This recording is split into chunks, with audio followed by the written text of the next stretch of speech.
Chapter. And Pipeman on W4CY Radio.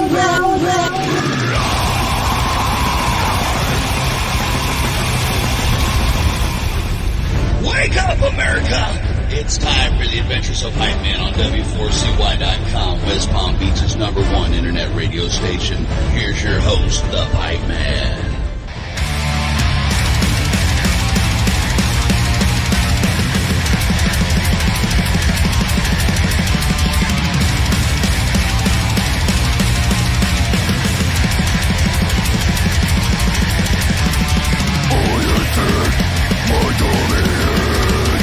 This is Pipeman here on the Adventures Pipeman W4CY Radio, and man, there's some new music we're about to talk about that is right up my alley. Like, I love all metal.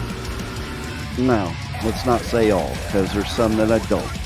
But thrash metal and death metal and black metal are basically my origins and my go-to. And this band is brutal, and that is like the best compliment I could give them. So I'd like to welcome to the show Chris from Backstabber. How are you? Hello, I'm fine, thanks. That's our Holy Trinity, eh? I know, you got that. To me, that is the Holy Trinity. Forget all the other bullcrap Holy Trinity. That's the Holy Trinity. In fact, on the show? Yeah, in fact, back when it was a lot easier to even distinguish in some respects, but it was also because there was so little of it that they always did kind of, pun intended, mosh together, you know, because like Possessed, like I went to see them when they first started and there was nobody else like them, you know, and then it's kind of funny because I was very into Venom back in the day. That was quote unquote the only black metal band. And now you talk to black metal bands now and they don't even consider Venom like black metal. So, but this new music, oh my God, Harvesting the Weak. First of all, that title alone is badass. And then when I listen to it, watch the video, it lives up to that name for sure. Thank you very much. So tell us a little bit about that song. We'll start there and then we'll talk about the new EP coming out as well. Excellent. It's hard to talk about just one song because this is a short EP. It's 4 songs. It's a concept album. It's something that's been in my mind for a couple of years now. It's a book that I read called The Celestine Prophecy by James Redfield. Read that book a long time ago. Not metal at all. It's like a fiction novel about some dude having revelations about life and blah, blah, blah. But there's a part of that book where the author talks about controlled dramas. These are behaviors that you can use to drain people's attention and energy. And that was metal as fuck.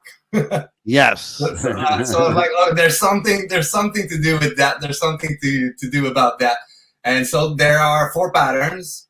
The first one is intimidation. And then you've got the poor me's, the people that are always complaining. Then you've got interrogation. And then you've got indifference. And together they form like a vicious circle. So each pattern answers to the previous one, and the next one, and then you go back full circle when you're indifferent, how you bring someone back, intimidation. And so here comes Harvesting the Weak, which is the first song. This is about the intimidator. So basically, it's as brutal as it gets. See, you know what I love about all of that? First of all, I'm a total metalhead, but I'm also a motivational speaker. So like when you start talking about all that stuff, that's right up my alley too. And it also dispels a lot of myths about metal for people that are not into metal. Like they think metal is all about, death and destruction and Satan and blah, blah, blah, blah, blah. Whereas a lot of the really good metal is about things from books and from history and from real issues. Like you take my favorite all-time ever band, who is now reuniting for 3 festivals on a tour that I do. Like, I do a festival tour where I do radio coverage, and they're going to be at 3 of them that I do, and it's the only 3. Slayer. Okay. Now, Slayer always thought, oh, they're just about devil worship. Or, like, first of all, Tom is a born again Christian, and we used to laugh about it back in the day that people thought that. But Jeff wrote a lot about World War II because he was like a World War II buff. Okay. But people that didn't understand Slayer or know Slayer would have never thought about that, and you take bands like Iron Maiden, like almost every Iron Maiden album is based on a book. And there's so many especially in the death metal arena, there's so many bands that are writing about such intelligent, literature. And people just think, oh, they're just screaming. Yeah, but as much as I agree with you, stereotypes are important. Yes. That's how you take the posers out. Well, what's funny about that? Okay, so I forget which one it was. Last year at one of the festivals, I was hanging out with one of the bands, and we were talking about like how people think us metalheads are so scary and all that. And he was going, yeah, let's keep them thinking that, for the exact same reason you're saying, keep the posers out. We don't need to turn it into pop. Okay. That's why it's such an interesting topic as the one I picked for Patterns of Domination. I kind of twisted sarcastically. So it's a handy guide on how to be a narcissistic asshole. So it has to be metal at some point. It has to be metal. I mean, be an asshole, that's metal, but it's sarcastic. Don't be an asshole, of course. I love it. I love it, especially since, I'm from New York and New Jersey, so sarcasm is my first language. So of course, we're in the video of Harvesting the Week, we're promoting intimidation. We're like, assert your dominance, but in fact, of course, be kind. There you go. So tell us, let's start first with, is there some moment in time in your life where this just hit you, where this is what I want to do, and this is like my passion? It is a collection of moments. It's as much as it was the Christmas party back in the day where my cousins, Pascal and Martin, they were playing Rust in Peace on the guitar, and I was like, as much as it is back in high school when I played trumpet in the school band. Back then, our teacher he wrote 3 songs for us to play. They were basic songs. They were exercises turned into songs, but they were songs nonetheless. So when we played them live as an orchestra, we knew we were the only one playing that. So that gave me the spark to create, I guess.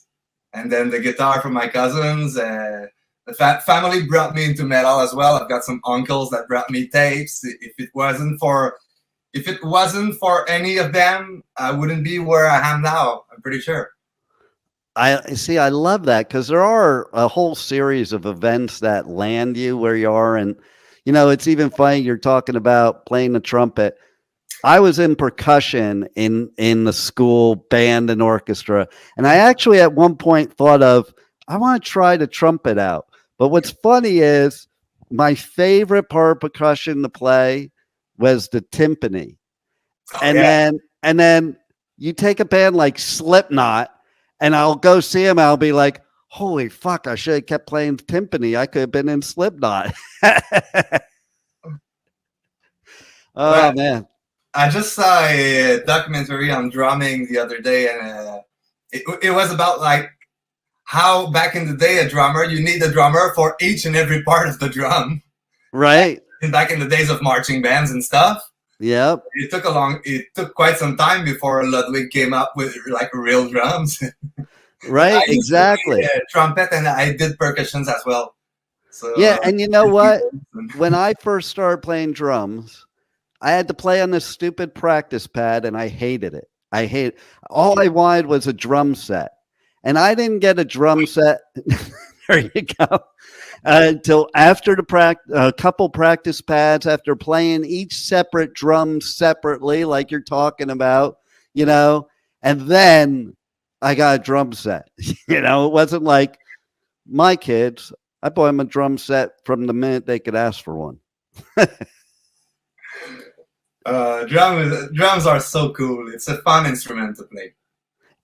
And listen, I give so much credit to drummers because the coordination that you need, like, I didn't have it, to be honest. I was better at playing the individual drums. You put the drum set then all together and doing everything at once. Oh my God, I'm in awe of great drummers. And then when Lombardo started doing the double bass, I'm like, holy shit, I can't even hit a single bass and the drum and the cymbals at the same time. And this dude's working the hi-hat and the double bass with only 2 feet. Like, how the hell does that happen? And it's just, and now there's people that are just so even far advanced from that. Like, it just amazes me. And that's why I talk about what I did before is like, a lot of death metal is really, really amazing musicianship. And that's the part where, the stereotype's not wrong, but the stereotype does keep the posers out.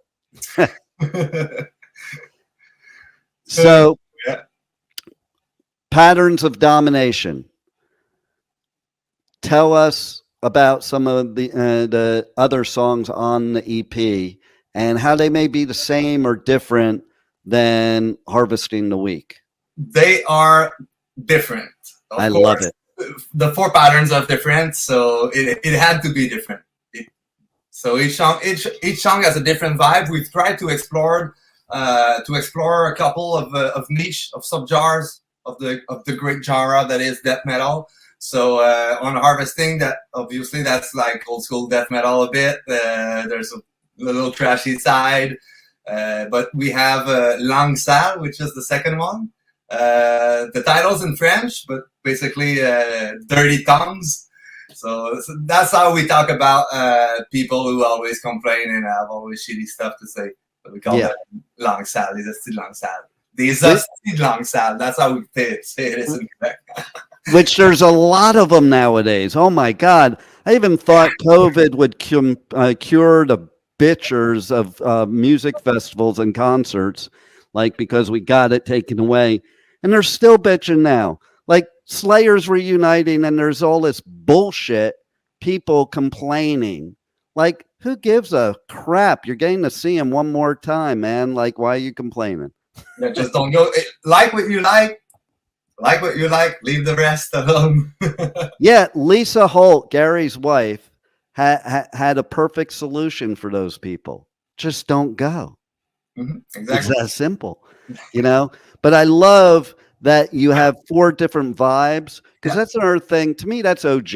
Okay, back in the day, the band, none of the bands really sounded the same, and they would create different songs and different sounds.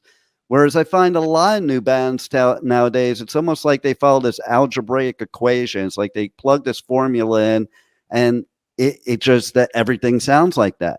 And if you went to a gig that was like Possessed, Dark Angel, Slayer, Metallica, Exodus, it was like you were in multiple different genres, you would think, because they were all unique to themselves. Yeah.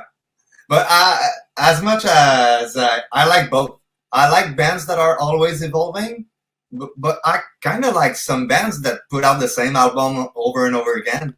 Well, you do have to be true to who you are, like formula, and they work on it. I mean, that is as cool as a band that is trying to discover themselves. I mean, exactly. Well, when you evolve, as you say, be true to yourself.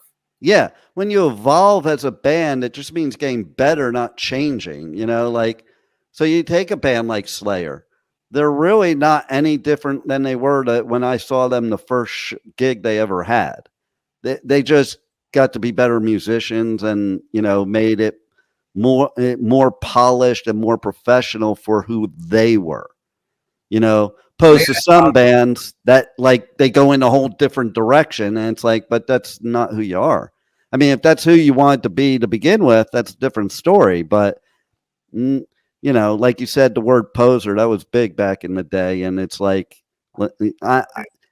I played drums and I played guitar and then I sang thrash metal. And during that whole 80s scene, all I saw was all these bands selling out and the record companies telling them what to do. And I was like, fuck this. And I stopped playing music because of it, you know, because I think you should just be true to yourself, like I was saying, and then people will notice. Yeah. But being true to yourself can be as much as staying true to your old habits or being always out discovering new stuff. So, but just be who you are, whoever you are. That's right. Exactly. So I like to explore. So I guess. Well, I think also being a musician, isn't it about exploring what you can do? Like I've said this a few times before. Like when I started playing guitar, you know, I was like just making all these weird sounds, trying to see what the guitar could do. And my dad would say, "You should give that up. You suck."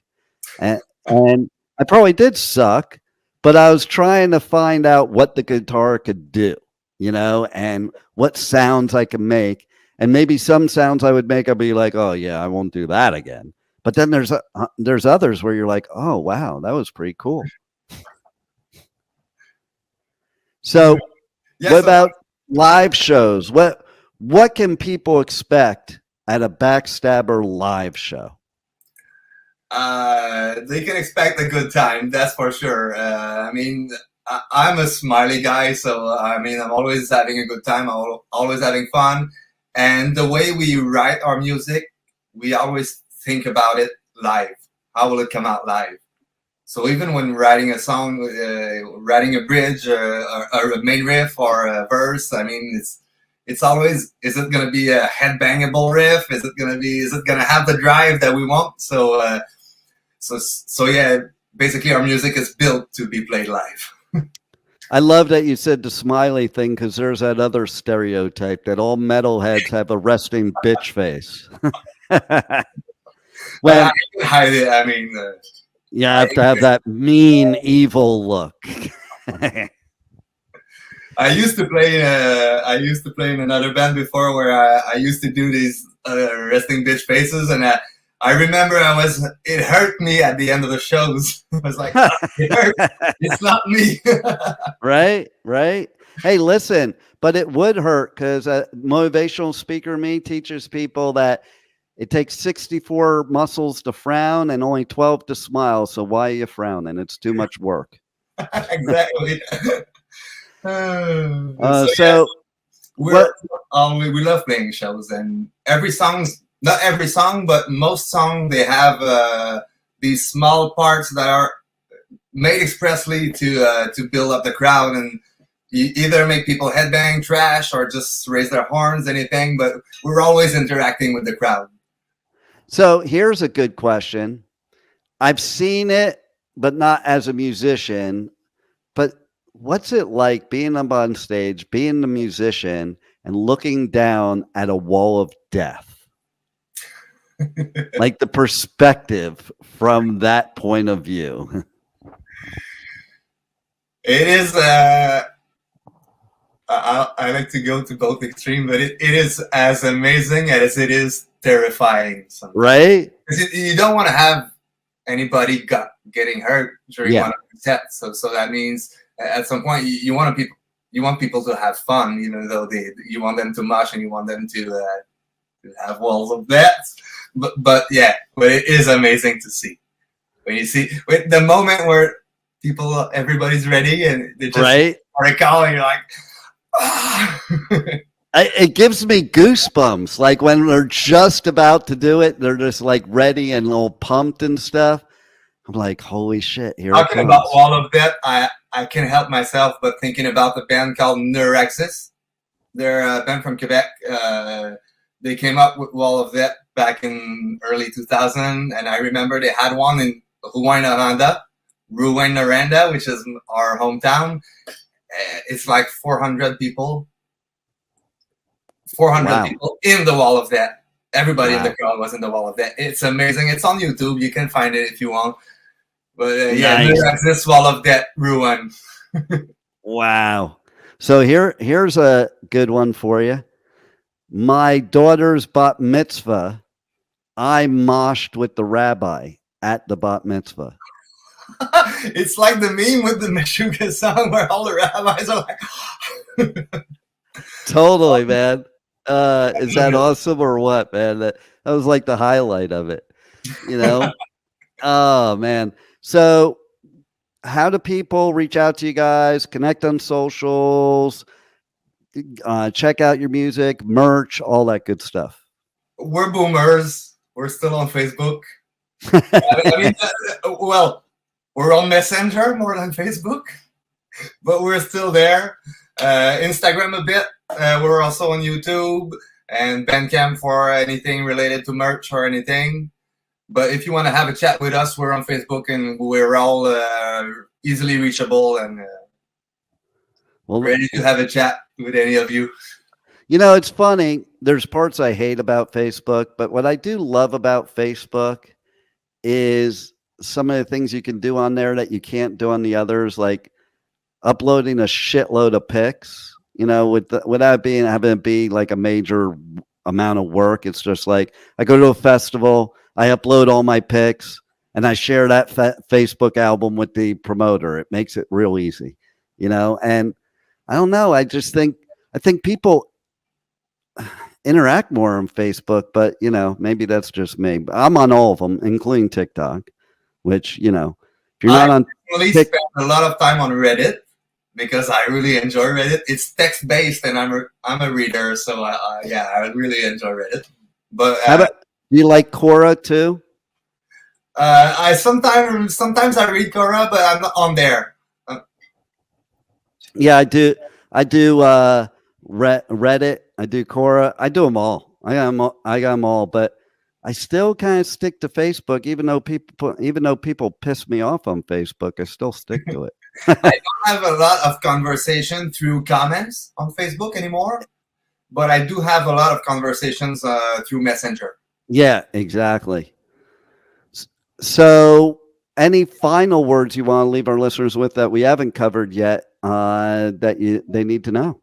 Well, we did not go through the whole album. We just got we just got the diverted. But if you want to know more, feel free to come by.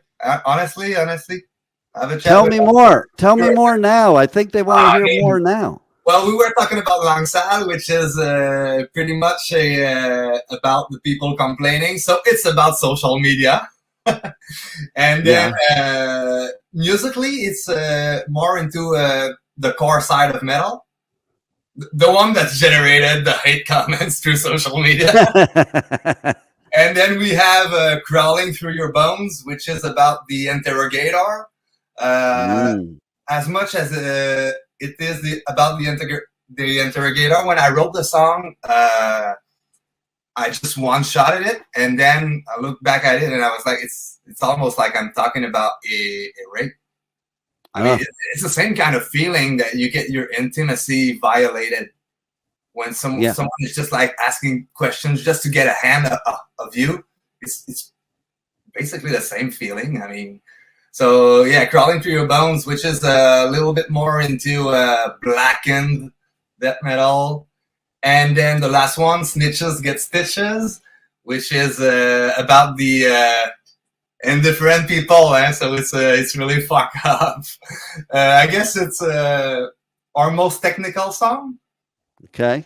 So I wouldn't dare to say it's tech death because I don't consider myself as good as a guitar player, but definitely it has a hint of it. And I love the name. I got a friend of mine who, when I told her about that name, I was thinking about it. She was like, "Is that like a rap song or something?" Oh, that's so funny. I could see that too. I could see somebody thinking that. That's so funny. But it was about indifference. But as much as it is indifference, Snitches Get Stitches. It's a mojo about the gang culture where keep it to yourself. Yeah. So the less you say, the less you risk. Sometimes that's actually like a real good words to live by in every area of life, to be honest. Just like we don't want these pop people to know that metalheads are actually nice people. Oh man, well, In I gotta Quebec, tell you, most metalheads, most singers are teachers. Most singers in Quebec are teachers. really, Whether I it's didn't know history that. or French or English or a lot of metal singers are teachers. See, Like, I didn't know that. That's pretty cool. On Facebook, I really enjoy to read Pat Loisel from Augury. He's a history teacher. He always have really fun stuff on Facebook. Honestly, he's a huge poster, so he's really enjoyable to read. So I'm in Costa Rica right now, and a lot of your people are here. Like a lot of Canadians come to Costa Rica. A lot. But I do like Montreal is one of my favorite cities. I remember back in the day, I went to Montreal, and I was a huge Devils fan when Jacques Lemaire was the coach. And in New Jersey, where I was from, you had the rivalry between the Devils, the Rangers, the Islanders, and the Flyers. And like very few Jersey people were into the Devils because, when you're like my age, you first were a Rangers fan or an Islanders fan or a Flyers fan and then became a Devils fan because Devils didn't exist. Like when I was a little kid, there was no Devils in New Jersey, so I was a Rangers fan. But then once I became a Devils fan, it was like you would yell Rangers suck and, use it, the rivalry. So it was funny because I remember so clearly I was at this bar in Montreal and I was wearing a Devils ski jacket. It was in the winter. And everybody was so nice to me because I was wearing a Devils jacket. And I'm like, this is strange. I have to leave my home state, home country to go somewhere else to be appreciated for my home team because they all loved Jacques Lemaire, And wouldn't that have been the same had you had a Boston Bruins? Yeah, no, that would not have been the same. As a matter of fact, I have a story about him where our main studio is. Jeremy Jacobs, the owner of the Bruins, lives there. And he started this whole political thing there because him and the other richest guy in town have this whole rivalry. And they made the whole town pay for it. And he's an asshole. So I was really not a Bruins fan before. And now I'm super not a Bruins fan. but it is funny what you said about being a Devils fan because back in the day there were no Devils. Here in Quebec, it's the opposite. We have kids who are Nordics fans. Oh, really? Quebec Nordics, they don't exist since is it? I know, right? 89, 90? I thought. Yeah, I mean they were sold to Colorado. They became the Avalanches. I know. And you know what's funny? Do you know where the Devils came from? They were originally from Colorado. Oh, yeah. They're the Colorado team that moved. Oh, yeah. Yeah. So we got the Colorado team. You guys gave Colorado their team. Oh, man, that's funny. And I have to say, I've been to multiple areas of your country. I like your area the best. It's just to me. It's called the beautiful province. And then, to me, I remember when I went to Montreal, I was like, this is what New York was like 20 years ago. Me and 20 years ago then when I was thinking about 20 years ago because it's like what an amazing city. And what blew my mind was the underground malls, those 12 malls underground. I actually went through every one of them. And what a cool way to get around the city when it's freezing above ground. So, yeah. The underground city of Montreal is amazing. Yeah, exactly. And I just found the people, the city, all the areas surrounding. And, I live part of the year in Florida and part of the year out of the United States. And the part I live in Florida, my landlord who I rent from is from Quebec. So I'm like surrounded by Canadians. I like them. I like them better than my people now anyway, because my people are becoming a bunch of assholes. Yeah, we've got a lot of Quebecers in Florida. They're called snowbirds. Yeah, when so the winter come over here, it flies out. So yeah, in Hollywood, Florida, near Fort Lauderdale, it's all French Canadians. Like everybody there is a French Canadian. So there it is. Well, yeah, and that's as much as we're bilinguals. Older generations are more unilingual French, and so it probably speaks French a lot in there. Eh? Yeah, absolutely. I'm guessing a good proportion of them does not speak English at all. Probably not. Well, that's like in Miami. Spanish is the primary language. English is second.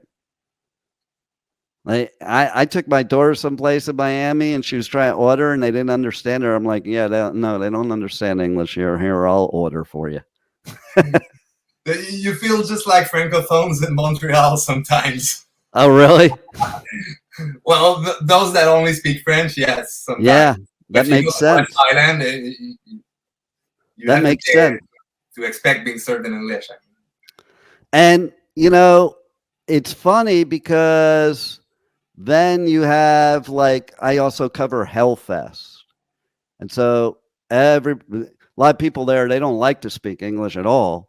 But it's funny that the French in France, too, that they sound different than the French in Montreal, Quebec. And then I'm taking this like immersion Spanish class here so I can be even better. And there's a girl in there that she was speaking French. And it was funny because I was like, so are you from Canada or are you from France? And she goes, I'm from Belgium. And I had forgot about that one because we had a studio in Belgium for a while, and I forgot. Oh yeah, they speak French too. Yeah, and they have that.